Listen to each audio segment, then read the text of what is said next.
Hello বন্ধুরা, সবাই কেমন আছো? আশা করি সবাই খুব ভালো আছে। তো আজকে একটা আলাদা টপিকে ভিডিও করছি। এতদিন তো মাটি দিয়ে কাজ করেছি বা অন্যান্য ইনগ্রেডিয়েন্টস ইউজ করেছি। তো আজ তো জামাই ষষ্ঠী, সেই হিসেবে আমার মা ষষ্ঠী পুজো করবে।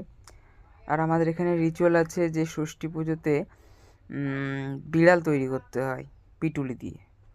তো আগে থেকেই আমার আতপ চালের গুঁড়ো ছিল, সেটাই ভালো করে ডোয়ের মতো মেখে শক্ত শক্ত করে বিড়ালের শেপ দিচ্ছি। আর কাদের কাদের মধ্যে এই ষষ্ঠী পুজোর সময়, অরণ্য ষষ্ঠীর সময় পিটুলি দিয়ে বিড়াল তৈরি করতে হয় অবশ্যই কমেন্ট করে জানিও।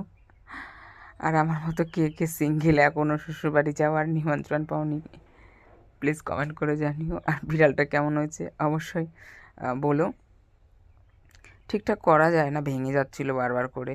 আর স্ট্রাকচার ভিতরটা শক্ত হচ্ছিল না, মোট কথা বিড়ালটা তৈরির। তো গল্পটা তো নিশ্চয়ই শুনেছো যে সেখানে একটা বিড়ালকে